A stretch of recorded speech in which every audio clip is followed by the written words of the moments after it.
Yo, everybody. Welcome to Off Panel, a weekly interview podcast about all things comics, brought to you once again by Sketch.com.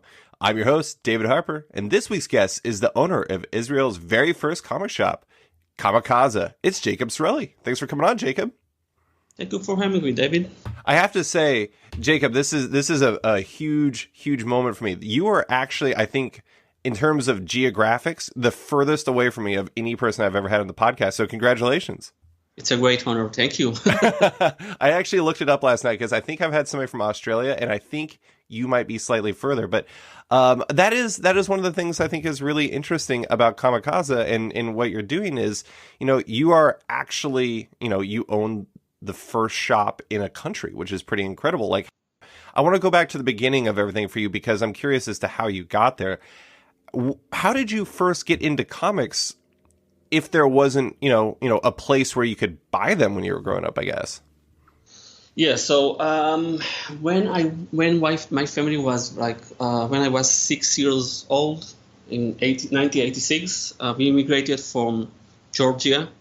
It's like the Soviet country, not Georgia in the US, to Israel. And so I started to learn Hebrew. And so the first books I picked up were comic books in Hebrew. So this is how I learned Hebrew pretty much. And then when I had a problem with learning English, I once again turned into comic books to help me to learn the language as well. So I started like reading comics pretty early, like from 6 years old.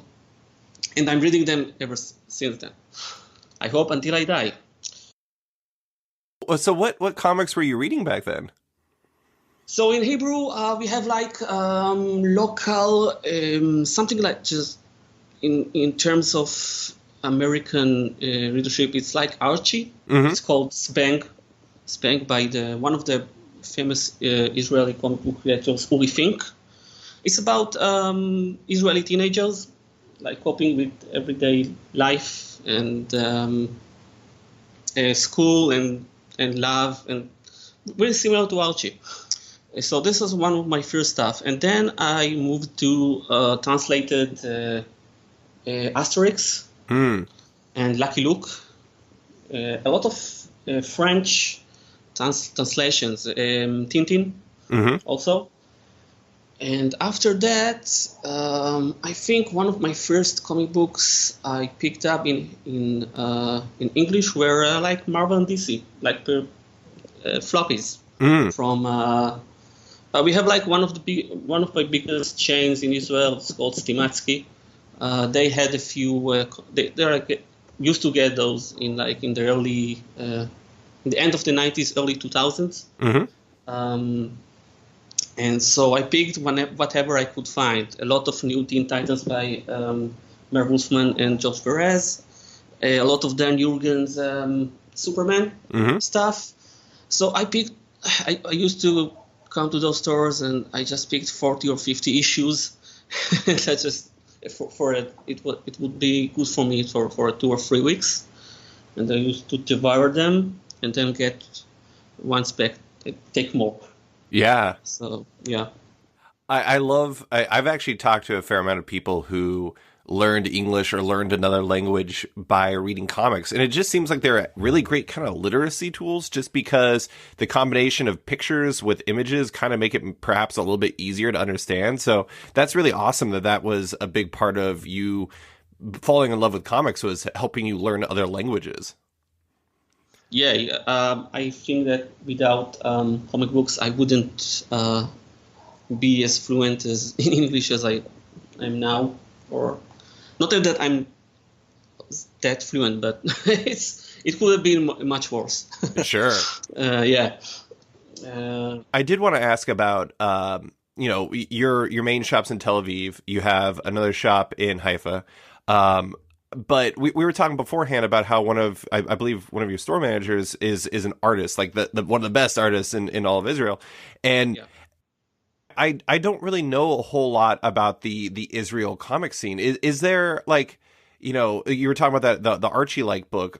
Has there been a long time like a long running like comic book scene? Are there people who actually, regularly make comics in Israel? Is that a part of the culture? It took a while. I think that comics became a medium because like in the early 70s until the 80s, people used to call comics a genre, what isn't true, as you know. And I think one of the first time that a local publisher, tried to translate Mouse here in Israel, I think it was in 83 or 84, something like that. It wasn't received here as well as other countries, because people here and the critics didn't understand how what they perceived as a childish or immature genre could tackle something like Holocaust and story of Holocaust survivors. So I believe that I read a review that came out in one of the major papers then in 85, I think, 84, something like that, and they just couldn't read the book because they said it's shameful that something like a story of a Holocaust survivor could be delivered in comic book. So this was in the beginning, but through the years, as new comic books came out, more like more in-depth and more sophisticated books came out, so the perception of the medium in Israel changed, and today it's a legitimate medium that you can't. There are few artists and creators here in Israel, but most of them cannot make living only by making comics. They need to do some other stuff. They need to do commercial work or any other stuff. So it's hard. It's hard, and it's getting better. But there are a few prominent creators like Rutu Modan and the Chanukah brothers, Asaf and Tomer. Also, we have right now Erez Tzadok that he did the Passover Haggadah. I think it came out a few months ago. That did really good in Amazon. It sold out its initial printing. But yeah, here in Israel, artists still struggling to make living by only doing comic books. Yeah. It does seem like, from what I read, it seems like at least the medium is maturing from a readership standpoint, because I was reading an article about Free Comic Book Day that you were interviewed in, where you were talking about how many people would come to your shop for Free Comic Book Day, and it sounded like it was like an incredible number, 1,000 plus. Yeah, it's crazy. So it's FCBDs. Yeah, it seems like the readership it's like almost like the movies are kind of feeding into the readership, and the readership, maybe that's going to be where like the creators start coming together, where like writers and artists are inspired by what they're reading today or something. Yeah, I think it's something interesting in the Israeli customer scene.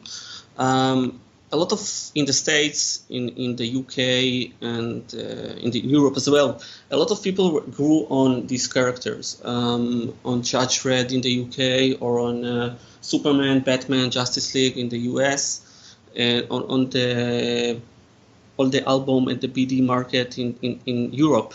But here in Israel, children and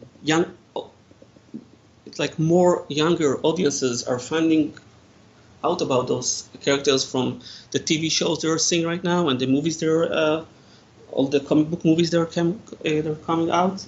So I think it's like an opposite reaction, because I know that there is a big problem in the States of the comic book audiences only shrinking because there isn't enough new blood coming in. But here there is like an opposite notion, like we are like seeing every few weeks, every day there are like new kids. They're coming to the store, and it's amazing. I couldn't be more thankful for what's happening here. I don't know how to explain it. No, that's Right, incredible. Yeah, it's amazing. Well, let's talk about your shop, Comikaza, which opened in 2003. I did want to like just in a general, you made the first shop in Israel. Like that is an incredible thing. Okay, so it wasn't me. It was before me. There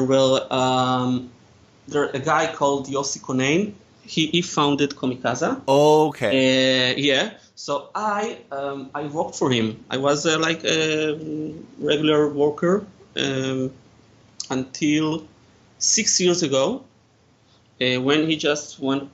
His heart wasn't in the retailing anymore. I can understand it because there was a lot of difficulties, and so he wanted to sell the shop. So I and my partner Ori alone, we are two there running Comikaza. I just finished my master's in biology, and I couldn't find my future in research, as they say. So he called me one day and told me, "Do you want to buy Comikaza?" Because it was like a dream coming true. And then me and Ori, we both bought it from him. Mm-hmm. And there was like 8 or 9 months that Comikaza was online shop. It wasn't a brick and mortar in those 9 months before between. I think it's like 6 years ago. It's between 2008 to 2009. And so we brought it back to our regular to the Dizengoff Center. It's like the oldest mall in Israel, in Tel Aviv. Mm-hmm. So we reopened it. Mm-hmm. So this is. So I work in retail, in comic book retail, I think it's my 10th year now. 6 years as a store owner and 4 as a regular henchman. That's incredible. I love the henchman. Yeah. Well, I mean, how do you feel that, because, he started the shop in 2003. You started working on it 10 years ago. You bought the shop in 6 years. You've probably seen because like your 10 years also overlap with Marvel Studios and like those movies becoming such a big deal. And not that comic movies didn't exist, but that was a major thing. How do you feel the Comikaza has evolved in the 10 years that you have been a part of it? I think that we are when we saw that there is a younger audience, we try to answer different ages that came into the store. So we didn't have a big young readers section. So we made, I think that now it's pretty formidable. We have like 4 shelves of young reader books. It's not only Marvel DC. It's First Second, and it's Scholastic, and it's all those different publishers. I think that in general there was a big boom that came in 5-6 years ago when the local publishing house started to translate Bone by Jeff Smith. Mm-hmm. So it Bone stayed on the top selling charts like months on months. You could see Bone number 1, number 2, Bone. It's every time a new Bone came out, it was on the top of the chart. And then there was Amulet that replaced it, and now it's Dogman. So by Dave Filkey. So I think in the last 10 years, I was working in Comikaza. There was also a big change in how comics is consumed in Israel. So we were also, once again, we were lucky, I think, because I think you're talking about this quite a lot, because about those people that grew on Bone, mm-hmm. They're growing up, and then they can have a lot of they have more options today because there are a lot more publishers and they just can get to comics more easily. They can just continue what they did, what they loved when they were young. So this is amazing for us. Yeah.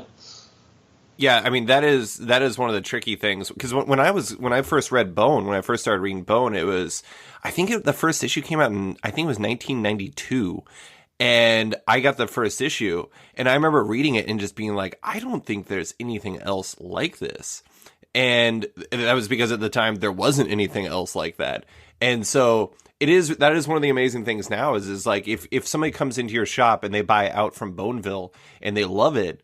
And like they buy the next volume, and then they're out of Bone. It's like, where do I go next? Like you said, you have Amulet, and you have all kinds of other. Let me show you all those 40, 50 other stuff you can take. Exactly. In that, yeah. So also Reina is doing amazing in Israel. Wow. Like few weeks ago, they translated Ghosts finally. Mm-hmm. So Reina is doing also great, like I think every other country that translating her books. It's amazing. So do you feel like your shop and what you sell operates slightly different than your peers in like the American market? I think in some aspects, I think that we do. Yeah. We don't have a lot of market for like vintage books or at the back issue. We have back issues. We have like 6 or 7 boxes of back issues, but it never was a major selling point for us. We do like to have a big variety of trade paperbacks and new floppies, like periodical books. And also we have like a complete section of Israeli comic books as well by local creators that they are self-published, because it's really important for us to support local creators. But in what we are different from U.S. stores, it's funny because I never been to United States, so I don't know. Me personally, I can't like really answer that. But when I was when I go to like to London, to the UK, England, I see that we are like a lot more similar, like to shops like Orbital or Gosh, yeah. And a little bit Mega City Comics. I know that you have been in the UK a few months ago, so I don't know if you've been there. So I think that we in the aspect of older stuff, we're like focusing on classics and new stuff that we are selling. We used to be into pop figures and such, but in the last two years, we found out that we need to focus on comics. Comics is our it's our bread and butter. Mm-hmm. This is why we have a comic book store. We don't need. We have some action figures. We have some other collectibles, but comics is like now is 85% of our store, and I couldn't be more prouder on that move. Yeah, I think one of the biggest differences of what you've been talking about, though, is just the fact that a lot of American shops really struggle at selling things like Amulet or even Bone or like Reina, and I do think part of the difference, and I don't know the Israel market well at all, but I don't know if there are larger bookstores that are also selling Reina or anything like that. But it is interesting to me that those books do so well for you in Israel, and they don't necessarily do well in American stores. And I wonder if that's like it seems like trying to speak to those younger readers is a priority for you and your partner, that like you two want to have those shelves available, so if kids come in, they have something to buy. Of course.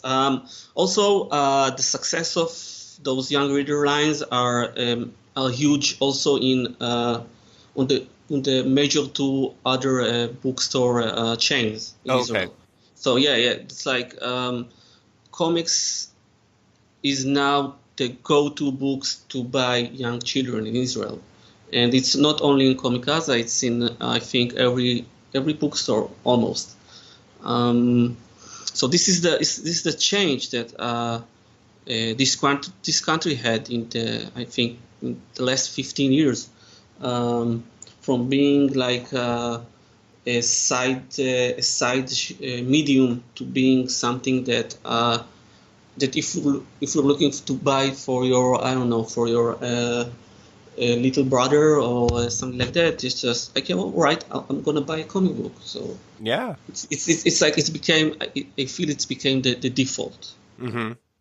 Is manga an important factor? Yeah, I think it's really big factor for us. We have the biggest manga selection in Israel. I think that we used to have one of the biggest in the Middle East, but there were some huge stores that opened in the past few years in the Middle East. So I think that they now have a bigger selection than us. But yeah, manga is I think it's one of the greatest one of the appeals also in our store that we stock a big variety of manga from major publishers and also some alternative manga. It's important for us to stock well on that because there is a big demand for Japanese comics in Israel. And also two of the biggest conventions in Israel are about manga and anime. So we're doing really well with manga, I must say. Wiz and Seven Seas and Kodansha, of course. Really big demand. Mm-hmm. Yeah. Actually, it's funny. Alaska doesn't have a lot of cons, but our biggest one here is an anime and manga one as well. And it's, in some ways, it's kind of just like a fandom one. It's like it's just a place for people to go and like celebrate what they love. But it is largely built around anime and manga. And I wonder if there's like it's a bit easier to get footholds in that market in like places that are, that aren't like, New York City that has kind of easy access to everything. It's like, places like both of our locations, maybe that makes it a bit easier. I don't know. Maybe. I think that a lot of people that come to those conventions are meeting people they know once a year. So it's like an annual meeting of old friends or something like that. Yeah, because people are coming from all over the country. Also, I think that a few years ago, we had customers from Jordan. We had a customer for Jordan that she was coming specially to our store once a year to buy manga. Wow. And we also had a family a few months ago from Egypt. So it's amazing. It's something like that happens. It's always blowing my mind.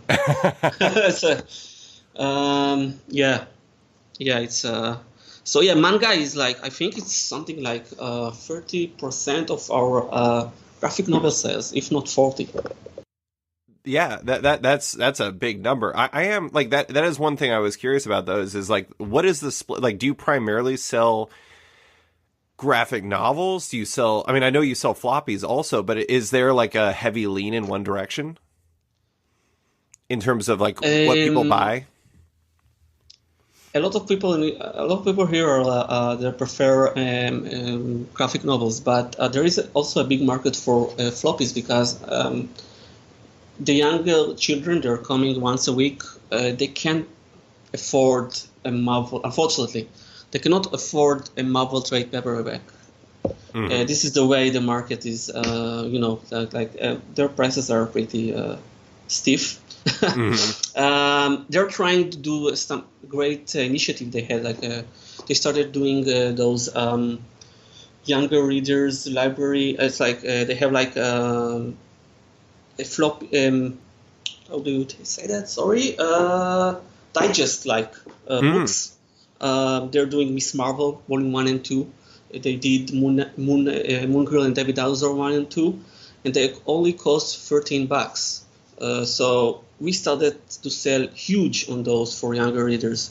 They also have they're doing Miles Morales, the second Miles Morales Spider-Man. That's awesome. 1 and 2 in like it's a huge digest. It's like it's not in the same size of a normal graphic novel, but this is exactly the price point that young customers can afford, and this is amazing that they're doing it. So we have a lot of graphic novel sales, and there are a lot of loyalists that are staying with the floppies, and also, of course, subscribers and pull list members.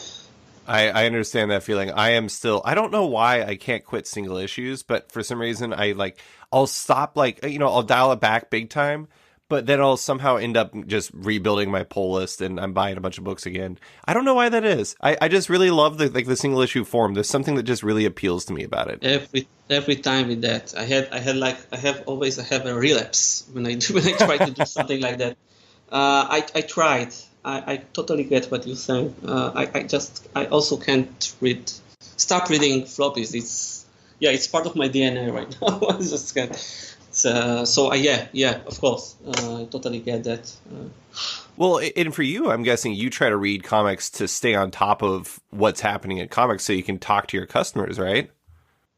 Yeah, of course. We're getting PDFs from publishers and creators. I don't like to read Marvel and DC stuff because I feel we'll have plenty for shelf, so I can just pick those from the shelf. But I try to read as many PDF from Dark Horse or Oni or Vault or the Valiant to try to see what's going on. It's what's going to be hot in the next few months. Mm-hmm. Yeah. Yo, everybody. I want to take a second to talk about my friends at TKO Studios. TKO Studios is a new comic publisher that launched with what the New York Times calls an impressive slate of talent. They publish books by top creators, including Roxane Gay, Jeff Lemire, Garth Ennis, Gabriel Walta, and many more. TKO also does things differently than other publishers. They binge release their books and offer each title in whatever format you most enjoy reading your comics in, whether that's a 6-issue set in a collector's box, trade paperback, or digital download. I'm a single issues guy, so I went that route and I love the collector's box. Even better, all of TKO's first issues are free to read at tkopresents.com right now. So if you're curious, visit tkopresents.com to give them a try or follow at TKO Presents across all social platforms. And if you're a store that's interested in stocking TKO's books, email retailers at tkopresents.com to learn more about one of the best retailer deals in the industry. And now, back to the show. What the last question, that's broader about what your market is like. I've been to a bunch of stores outside of the country, and one of the things that I think people forget about when it comes to shops in other locations that aren't in America that are being shipped these books from from great distances is it can drastically increase costs, and it can it can change the time frame. You were telling me before that you were bringing in your inventory for the week. So I guess two questions. One, when is New Comic Book Day for Comikaza? And two, how does the shipping costs impact what you have to kind of charge for these books? Yeah, well, so this is the real challenge. We don't really know when is our New Comic Book Day every week. It depends. It depends on when our so we're getting our shipment from Atlanta. So it's from Atlanta, it goes to England, and from England it goes to Tel Aviv, to Ben Gurion. And sometimes, so this week it was the first time in this year that we got our shipment in Tuesday, like every other store in in the United States and Canada and also UK gets them. Mm-hmm. So we had luck in this week. But last week we got our shipment. We got 2 shipments this week. Last week's shipment and this week's shipment. Oh my God! Yeah. I talked in Twitter with there is another comic book store in Lisbon, Portugal, Kingpin Books. So they got their books in time. So I told them so we don't, because when I talk to them, I see that they have the same problems that we have in terms of shipment, because you can't, when you like enter another factor of freight shipment into all of this, everything gets much harder, because a lot of more things can go wrong when you are adding like custom clearance and so many other fees to all this equation of comic book shipping. So we have our frustrating moments. There are like a lot of times that there are like a few times that our boxes were sent to Chile or to Germany, for store in Germany. It's something. This stuff happens to us, Mm-hmm. but in the end, we can't really do anything about it. So we try. We used to get angry, but it's like it's not doing anything. Yeah. So in terms of New Comic Book Day, it may vary. It's a different New Comic Book Day. So yeah, it would be great if we would have a Wednesday as a comic book day, but no, it's usually not. It's like between Thursday to Sunday, Mm-hmm. because in Friday the customs aren't working here in Israel, so it's usually on Thursday.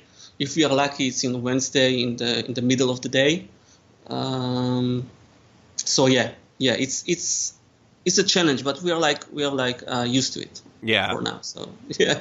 Well, and for the I was just gonna say, and I'm guessing your customers have gotten used to it too, because it's like they know one thing, they know it's not your fault probably, and two, they actually like they've come to realize that, like, you know, comics will be when they'll be in when they're in, and you'll probably notify them in some capacity if when they are in. We are doing like our ship. We just taking all the raw data from the shipment, like every new stuff that comes in, every paperbacks that are coming back in stock, and we just put it also in a Facebook. It's like a pinned Facebook post, and Mm-hmm. also in our on our Instagram and on our website. Mm-hmm. So yeah, also we get those private messages all the time in our Facebook page. So yeah, people know when it's in. And yeah, also of course that when you add the freight cost, it's gonna be our comic books are expensive, more expensive than. So we are just I try to find. So in Israel, a regular customer, not a pool member, are paying $1.4 US for every dollar. Mm-hmm. All right, so like it's 40% more of freight charges and custom VAT expenses. It's not ideal, and usually there are times people they're not getting why it's written $4 on the cover of a floppy, because on the trade paperbacks we're adding our price tags in the local currency, but we won't do anything like that on floppies. So usually sometimes people just don't understand why it's so expensive, but we're trying to explain that we don't have any choice. Mm-hmm. Yeah, if we want to continue to offer comic books, we need to mark them a little bit up to cover all those costs. Sometimes freight costs are 40 or 50% in their value on the weekly invoice. So if we have like a weekly invoice of 4K, it could be 2K only shipping. It's crazy. But it works. People understand this is the price of geographical differences, and until we won't have like a Star Trek technology of transportation, like our own Chief O'Brien that. That would be amazing. Yeah, it's amazing. It's like it's the second thing that I'm dreaming of like something that could make shipment cheaper. Yeah. So that we can like make our product cheaper to our customers. It would be amazing. But no, right now we can't do that, unfortunately. I think we have like a little bit of that in Alaska, not to the point. I mean, I don't think it's not enough to affect the cover cost, but it does make my shop has a tendency of having variable, new comic book days as well. It mostly is Wednesday, but sometimes it's Thursday and sometimes it's Tuesday the following week. And it's just sometimes you can't really predict it. And that's unfortunate that like there isn't more consistency, but at the same time, I don't know. I guess I'm not in the distribution business, but I am very surprised that they're shipping from Atlanta. Like I'm really kind of surprised that they're not you're not going through Diamond UK or something, but I don't know. Yeah, we tried because of the conversion rate between the pound and oh, okay. It's like you would have figured that it would be cheaper, but somehow it isn't. Yeah. Yeah. We tried to. We had some conversation with Diamond UK a few years ago, but I don't know, with all the crazy stuff that happens in the UK right now, I don't know what's gonna happen in a few months. I think the Brexit, it's a matter of few weeks, if I'm not mistaken. It's scary stuff. It's scary for our partners in the UK. What's going to happen there? But it came out that it's cheaper to ship from US, and it's like we are working with them so many years right now. Mm-hmm. And they're providing. They have like a big international customer service. So it's a reasonable customer service when we're talking about Diamond. Yeah, it's okay. Yeah. We're feeling lucky almost 80-90% of the instances. Yeah, we are taking care of pretty well. Yeah. Well, I want to talk about how everything's going for your shop, because I know you pay attention to kind of the general conversation about what's going on in comics. And there was, earlier, especially like maybe late 2018, early 2019, there was a lot of conversation.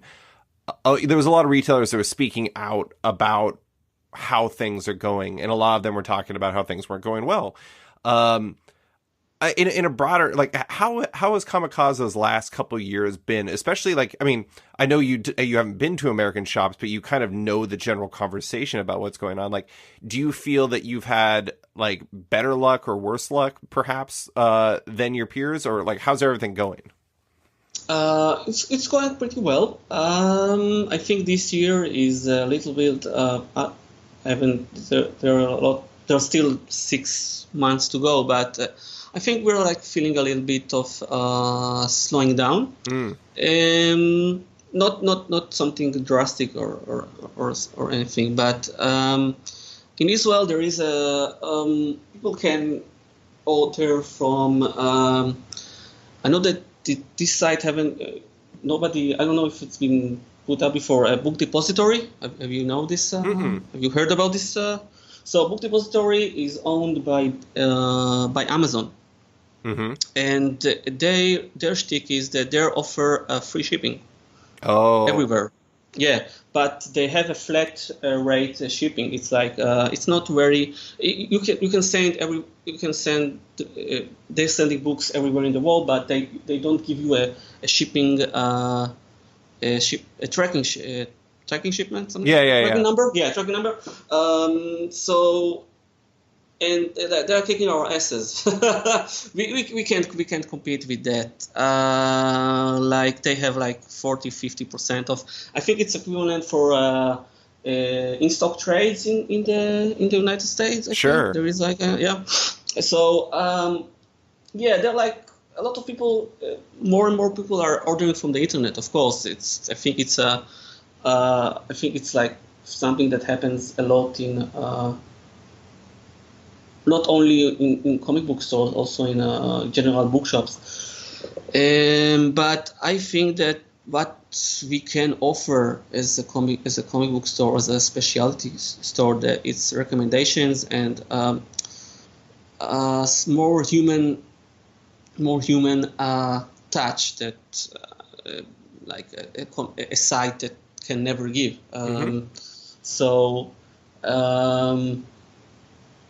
It's a battle. It's a struggle.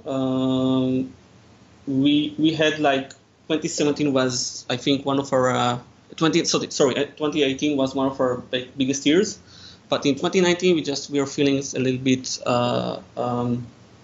slowing down. But things are pretty good considering that we have to pay like crazy amount of money on shipment and we. I just, it's amazing to see that we have like 4 or 5 new faces I see every 2 or 3 days that I'm in the store. It's, I think that as long as we will have new customers coming in, not just we, I think any other comic book store in not in every location, I think comic book stores will be okay as long as they'll. Try to diversify the books they are selling and try to stock as many genres and books they can. I think that comic book stores will be okay.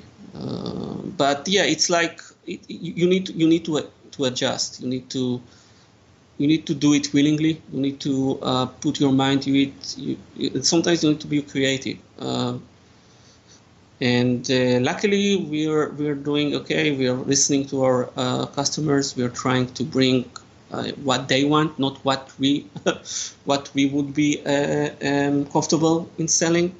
So it's okay. It's doing good. But they're like there are a few the Amazon and the Book Depository and stuff like that. Yeah, it's you can feel that. Stores in general are being impacted by them. Yeah, impacted. Yeah. Yeah. Well, in terms of specific comics or publishers or anything like that, what's going well for you? Like, are there any titles or are there any publishers or anything that are kind of standing out so far in 2019? So in 2019, I wrote a post, a few tweets a few weeks ago about Laura Dean keeps breaking up with me. Oh yeah, by wow, it's one of the greatest books I read this year. And it's not in stock in with Diamond a few weeks now. Oh no, and I can't. So yeah, it's one of my most frustrating things that I need. It's like I'm checking every day if it's back in stock. So First Second is doing great. First Second is Be Prepared by Vera was all that you had a few months ago in your everything by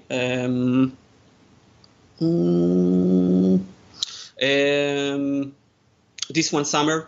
Oh yeah, Rico and Gillian Tamaki. Seems like you have a lot of Tamaki love. Almost, yeah. We have a lot of Tamaki love, yeah. Which was because they're both are great. They're like masters of craft in comic books. Amazing.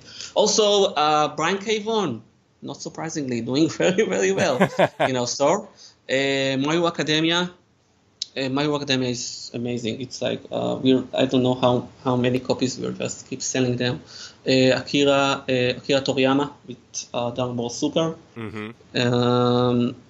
And as a fellow Naoki Urasawa fan, we'll just keep selling those 20th Century Boys. Like the perfect books, the perfect volumes? Yeah, the perfect books. The perfect volumes, and the Pluto. Pluto is one of my greatest. And also, there is one book that of Naoki we just can't sell, and I'm really, really sorry about it. It's Master Keaton. I just can't find the audience for that. But it's like it's one of the best books I read in the last few years.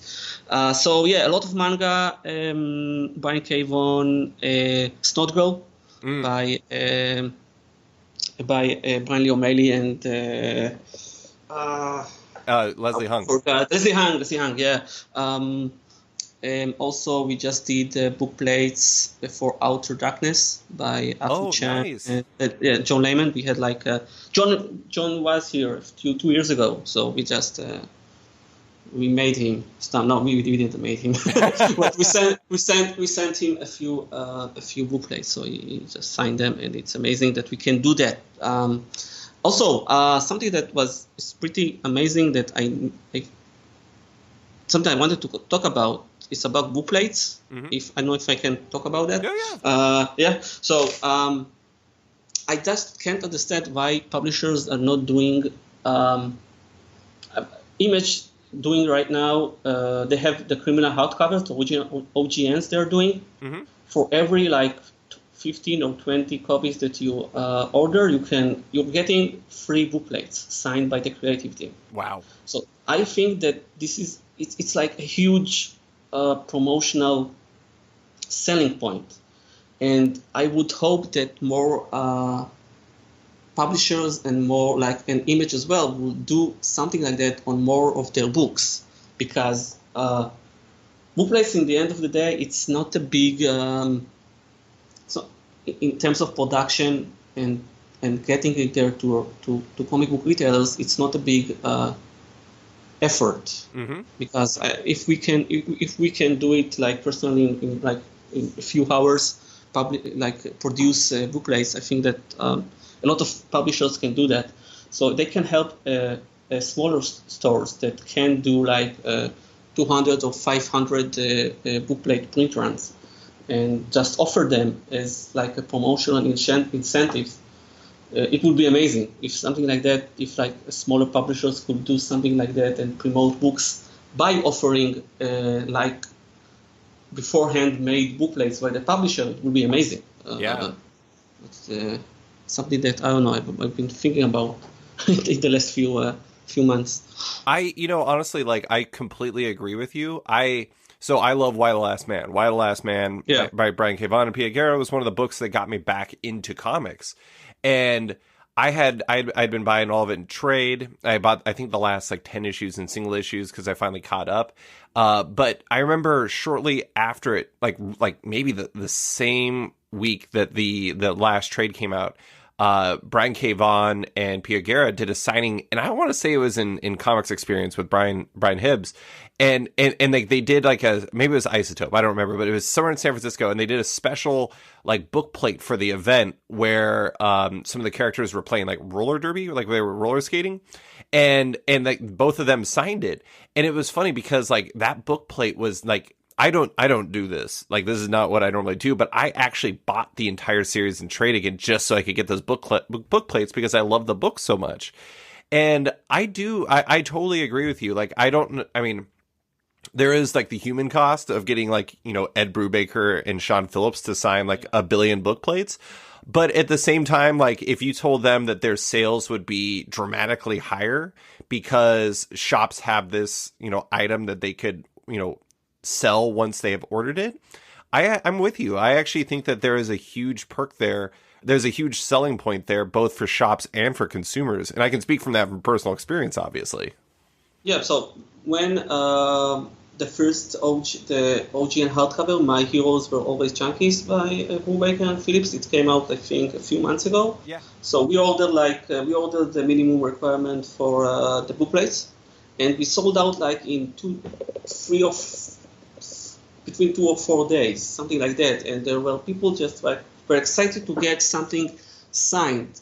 But maybe it's because we're coming from a country that aren't accustomed to to see a lot of creators. So there was a big excitement here to get something signed, maybe. But I think that in general it could generate more interest and more sales. I don't know, something to think about. For sure, for sure. Yeah.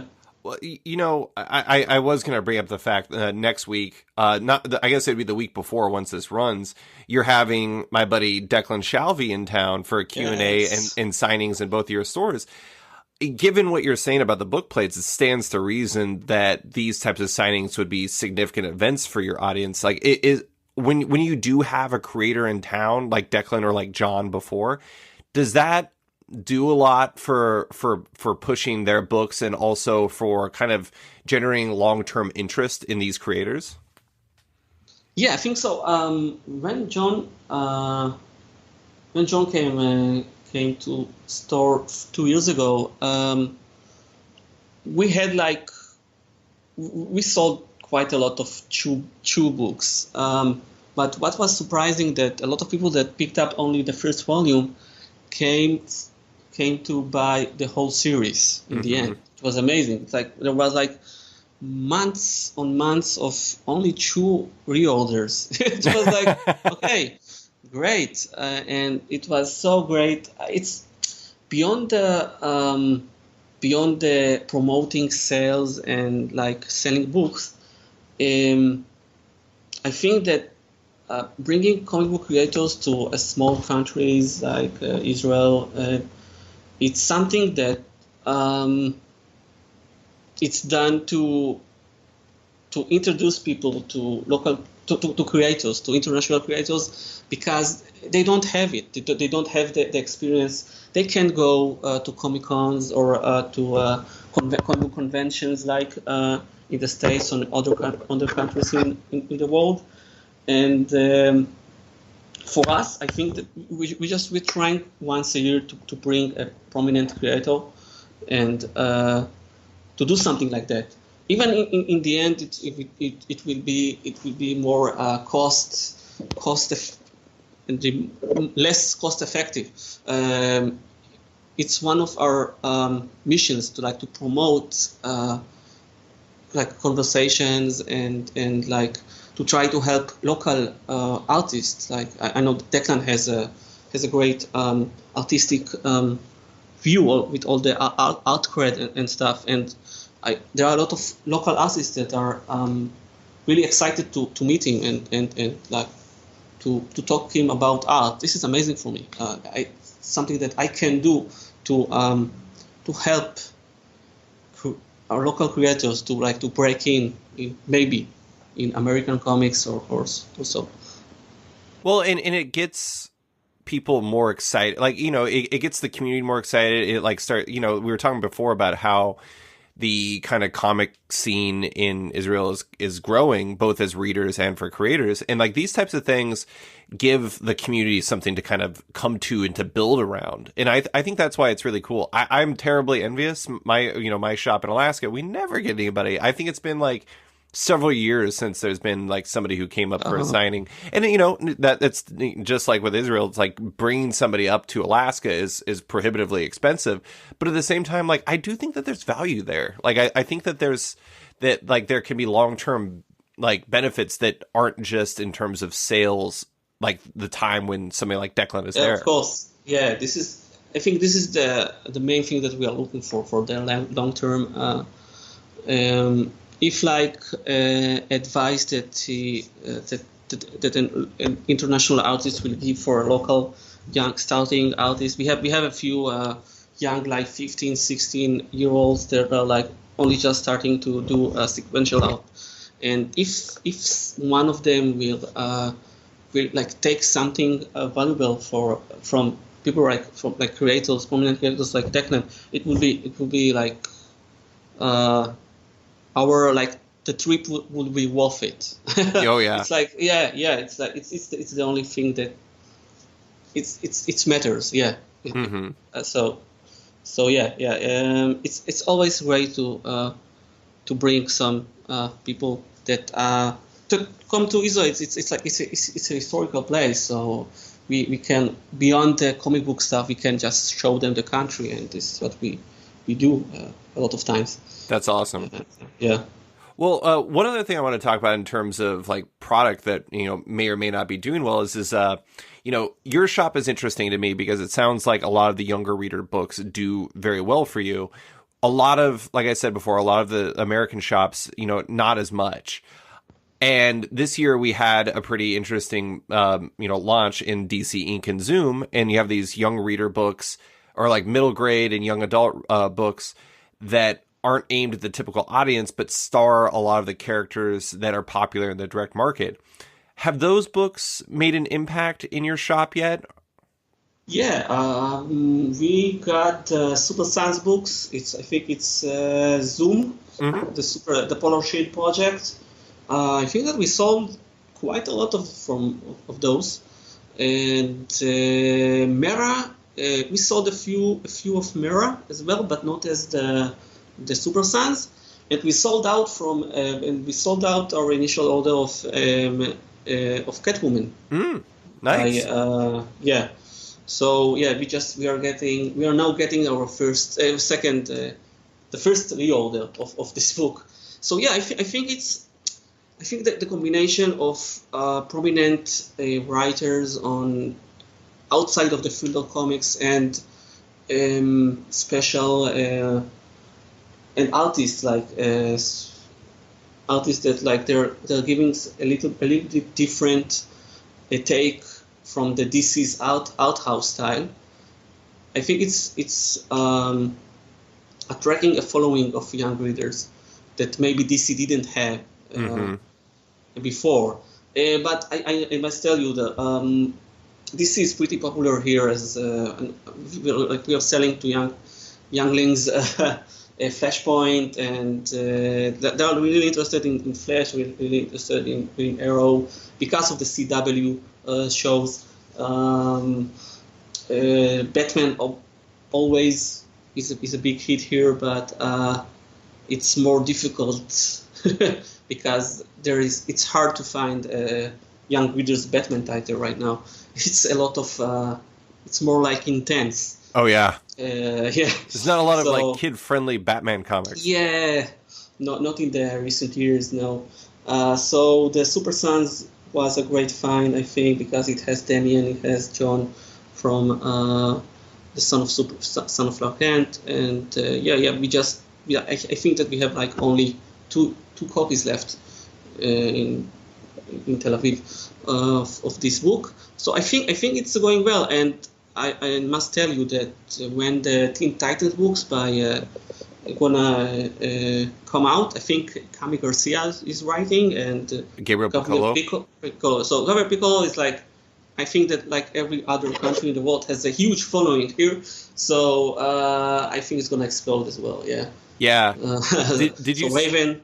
Yeah. I was going to say, did you see the announcement of the spring 2020 line for Ink and Zoom? Because yeah, I've seen it. Yeah. Yeah, I was going to say, good news is 4 of the 5 are Batman related, and then the 5th one is another book from Cami Garcia and Gabriel Piccolo. Yeah, the Beast Boy one. That looks. Beast Boy. Yeah. I think Gabriel is particularly good with Beast Boys, so I'm very excited for that one. That guy is a hell of a talent. He's so good. Yeah, it's like a lot of people here, a lot of customers said that this is doing the right thing with Beast Boy. Yeah. Fitting Beast Boy, it's a great choice, yeah. So, you know, we've talked about a lot of books that seemingly do particularly well for you, again, that don't do well in American shops. Do you find... Obviously, like you listen to my, you know, full disclosure, you listen to my podcast, and you know, I know that you all the time. You also like read, you know, things going on the comics internet and everything like that. Do you find that paying attention to what happens in the American market matters as much for you because there is such a difference between how your shop kind of like what sells for you? Sometimes more than others. Other times, in some instances, there are a lot of like every time a new Black Label title is coming out. Of course, it's gonna sell here as well as in the States. But I don't know, like some stuff that aren't selling here in Israel. We can't sell Zenescope. We can't sell Boundless. We can't. We are having really difficult time with Valiant. I like this line. I really like the Valiant universe. But I'm trying. I think that after the first movie will come out, the Bloodshot. Yeah. I think we're gonna start to see a positive bump in there. They're like the little publishers, the little publishers are having a difficult time, but like Boom is doing amazing. It's because we're talking with Morgan Perry from Boom, and also Daphna, where she's with Daphna Plimer. You had her. She's wonderful. Yeah. Yeah, when she's visiting Israel, so we had her in the store when she was here. So Giant Days is amazing. It's big in Israel. We had also a book place by John a few weeks. Yeah, it's one of my favorite books. It's like so positive book that you need to have in your life, because life in the few like 3 years in general pretty much suck. So so something positive books like John's Giant Days and Lumberjanes and all the Kaboom line also is doing amazing here in Israel. But I find there are a few times that we are similar to other American comic book stores, but in other instances we just couldn't be more far apart. It's like there are a few stuff that won't sell here, never gonna sell here, because people just are not aware of those series on those publishers, and no matter how hard we'll try, it's not gonna happen, unfortunately. I mean, I think that's those problems can be problems for shops over here too. But I do think that it is, it is kind of fitting, given everything you've said, that Boom does particularly well for you, because it seems like that's a good fit for your audience based off of all the other things that are selling for you. I have to say, though, I am terribly envious of those Giant Days book plates. If I need Giant Days book plates in my life. I have all of the books over directly behind me to my right, and I also have all Bad Machinery behind me to the right. John Allison, if you want to send me some book plates, send me some book plates. We're probably gonna meet some of our my employee gonna be in a Tough Bubble this year, so we're gonna try to make some stuff. So this is how we're getting our booklets. We're like making creators sign them in local. It's like, oh, please, can you sign those booklets for us? That's awesome. It's you need to be creative sometimes. But that's really smart, because it gives you something you can promote on like social media, and something because I know that I read that there was like 4 prominent shops in Tel Aviv or something. There is, yeah. Also, our colleagues I just want to make the comics and vegetables. They were, I think, the first comic book store that won the Eisner outside. I think so. Yeah, they won the Eisner in 10 years ago, I think, something like that. So yeah, I just it's a good company, I think, to be in. Yeah. Yeah. I do want to give you. I got to tout you, though. You were nominated in 2017, so you're on your way to a victory. It's coming. Yeah, but maybe. Let's see. One of the last questions I have for you: how different are your two shops? Like, are they much the same in terms of the audience? Like your Haifa shop versus your Tel Aviv shop? In terms of what people are buying. Yeah, I think they're pretty much the same. A lot of manga, a lot of Marvel, DC young readers. It's the Haifa shop is still it's smaller, but in terms of like relative percentage of sales to the different genres and publishers, It's pretty similar. I think it's pretty similar. But I think Haifa is a much younger audience because, like as I told you, we're like near 4 schools there. So like 4 near schools that, and a lot of young children are coming. Every day the school is ending, they're like flocking to the comic book. So it's, does that make Free Comic Book Day a particularly big deal there? Like, because there's a lot of families around there, like, do you find a lot of people coming into the Haifa store in particular? Yeah, we had like 2 years ago, the last 2 years ago, I think the first year of the store in Haifa, we had like a queue that's been like something like 400 meters. Wow. It's like it made like the curve. It was like a curve there that like was a huge participants of people because a lot of them they didn't have to go to Tel Aviv in that day. So yeah, because the two big stores are in Tel Aviv, one of ours and one of the other guys, and so when you have like a local participating comic book store, you don't have to go to the biggest store. So yeah, it's a big FCBD is a good it's a good day. It's a good day for us. We are seeing new faces every year. It doesn't guarantee they will be back, but we did what we can do. We bought them. We gave them comics. We gave them something to start with, and this opportunity is the most thing that I can do in that day. Yeah. So based off all this conversation, I feel like you have a lot of younger readers or younger customers and everything like that. What, generally speaking, do you have like a sense for like what your demographics are? Like, do you have like a mix of men and women customers? Do you have like a wide breadth of like younger readers and older readers and everything in between? Like, how do your demographics work, I guess? Okay, I think I can't be 100% sure, but I think it's like 40, 60, like women to men. Okay.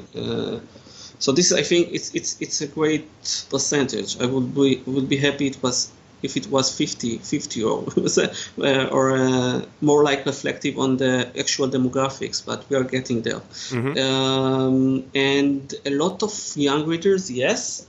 But there are we have long time subscribers that are with us like 16 years. Mm-hmm. So yeah, they're we have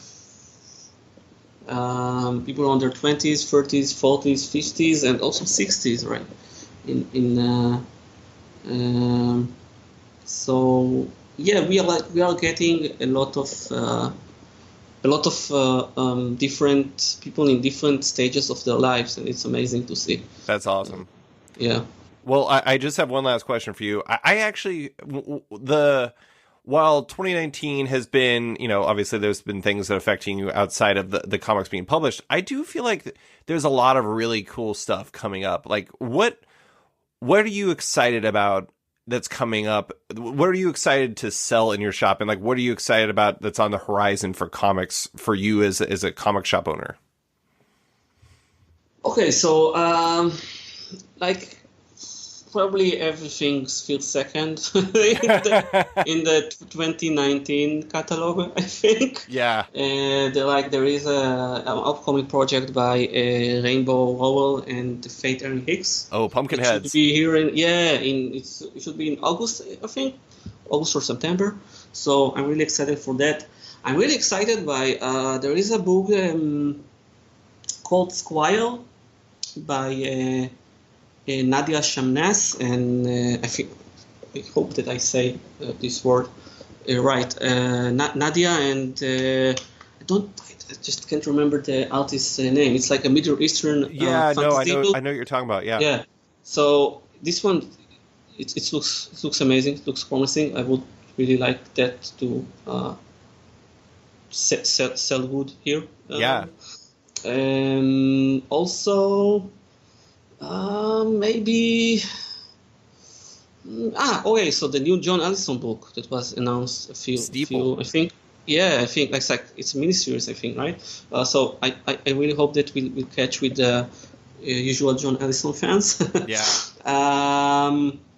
In terms of Marvel DC, I don't know. Okay, so Jimmy Olsen, I'm really looking for Jimmy Olsen. Oh yeah, I've been seeing the reaction online because like the advanced review copies have been going out, and like people are just saying that like the easy comparison that people make is Hawkeye, but people are saying it's like Hawkeye good, but it's not like Hawkeye, and I don't know. I mean, I don't know if you read Leviathan Rising. I think no, I haven't read it. I'm looking for the. It was super weird, and it was really amazing. So I'm excited for that too. Okay, excellent. So yeah, everything for me is everything Greg Rucka is doing right now. Lois Lane, and Lazarus Rising. I just can't read those books anymore in trade paperbacks. I need to read them in floppies. I just can't wait. But in terms of comic book, also there is like another book that I think that Reiner should be publishing soon. Guts. After Guts, yeah. So Guts. I'm looking forward for Guts as well. Yeah. Yeah, I a very exciting thing for me. Like I don't know why I get really excited about things like this, but I walked into one of the big bookstores here in Anchorage, Barnes and Noble, and as I was walking in, I looked to the right, and there was an actual stand that was made just for Raina books for people right as they walk in, and it was like Raina Telgemeier, like graphic novels, and there was probably like a 14-year-old girl that was sitting in front of that book or that stand, and she was just reading the Share Your Smile book, the one that teaches you how to make your own comics. And it just it gave me an awesome flashback to when I was a kid, because I was the kid who would go to a comic shop and I would sit in front of the stand and just read X-Men comics. And I kind of love that Raina has kind of become that for like a different generation. It's like when I was a kid, it was Jim Lee X-Men comics. And for this generation, it's Raina Telgemeier comics, or maybe like Faith Erin Hicks comics or Kazu Kibuishi. And like, that's really cool. I think that's awesome. Yeah, I totally agree with that.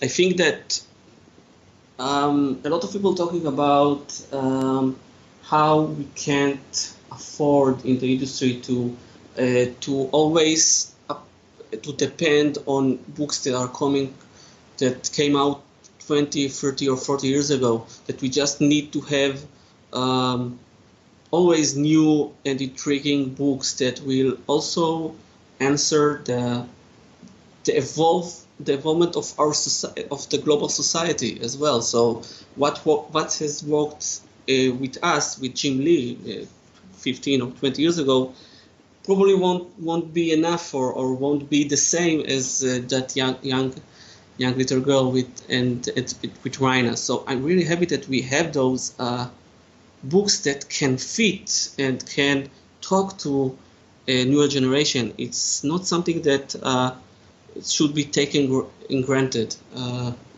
It's just we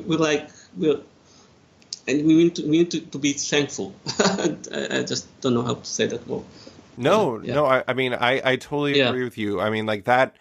It is, your shop is a really interesting, what your perspective is very interesting for comic shops, because it's, it sounds like you kind of have one foot in the way that comics were, in the way that, and one foot in the way comics are, or like are headed at least.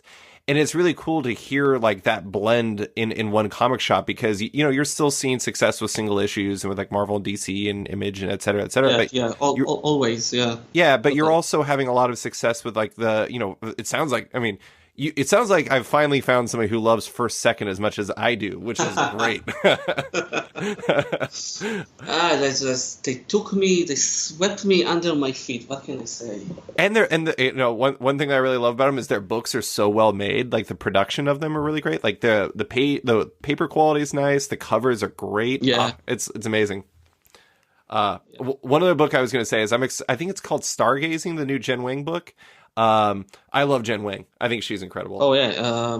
Also, the Princess and the Prince and the Dressmaker is a huge. Every time that we have it in stock, it's like it's coming out of stock in a matter of days. So yeah. That's awesome. Yeah. Well, Jacob, thank you so much for walking me through everything about Comikaza. Thank you very much. Yeah, I I really appreciate you taking the time. Thanks. It was a pleasure. Thanks for listening to this week's episode of Off Panel with Comikaza's Jacob Sareli. You can find his shop on Twitter at Comikaza and his 2 shops in Haifa and Tel Aviv in Israel. As a heads up, Off Panel is once again brought to you by Sketch.com. Check out the new version of the site and consider subscribing for access to all of the site's content and its members-only forum. If you're a fan of Off Panel, make sure to check it out on Patreon. If you back the show on there, you not only support it, but you get early access to each week's podcast, access to weekly content, and more. Also, don't forget to subscribe to Off Panel on iTunes or Spotify and give the show a rating and review while you're at it. You can find Off Panel and Sketched on social media by liking it on Facebook at /Sketched, that's SKTCHD, following it on Twitter at SketchedComic, or following me at @SlicedFriedGold. Big thanks to all my existing patrons, including Nathan House, Kevin McGinnis, Litwin Studios, Alex Dimitropoulos, Terry Dodson, Troy Jeffrey Allen, Liana Kingus, Keegan Ray, Milton Lawson, Wesley Gift, Sean Kirkham, Harry Small, Alistair Ross, Julio Anta, Gus, Brett A. Schmidt, Jason Goodmanson, Paul Ryan Wan, Connor Farner, Vita Ayala, JDC, Matt Gagnon, Aditya Bidikar, Tara Ferguson, Dave Slusher, Kieran Marco Antonio, WMQ Comics, Akil, Greg Lockard, Kokachi, Phil White, Ben Becker, Sean Pinello, Ken Heidelman, Philip Seavey, Al Ewing, Ryan Alcock, Nick Michelin, David Kelly, Robert Wilson IV, Nick Polito, Owen McCready, Brendan Fletcher, Gary Maloney, Jonathan Nielsen, Matthew Groom, Jason Massey, Adam Bogert, Xavier Files, Maria Schweitzer, Matthew Taylor, Tyler Turner, Nick Patera, Jacob Sareli, Ford Gilmore, David Baraldi, Ira James Udaskin, Modern Magic Stories, Nick Hall, Bobby Angus, Bjorn Basin, John Hendricks, Steve Anderson, Phil Nall, Ian Maxfield, Cliff Chang, Benjamin Chipper, Colin McMahon, Chris Palmer, Scott McGovern, Nathan Fairbairn, Kat McKenzie, Greg Rucka, Adam Highfield, Nicholas Gardner, Andrew Corrigan, Fiona Staples, Chris O'Halloran, Mark Abnett, Mike Murphy, Michael Shirley, Tom Barnett, Jim Dominacos, Norbert, Nick Lowe, James Kaplan, and Mission Comics and Art San Francisco. You guys are all the best. A quick thanks to Upright T-Rex Music, who wrote and performed Off Panel's theme song just for the show. Check out their music on Spotify because it's completely delightful. Thanks for listening, and tune in next week for another episode.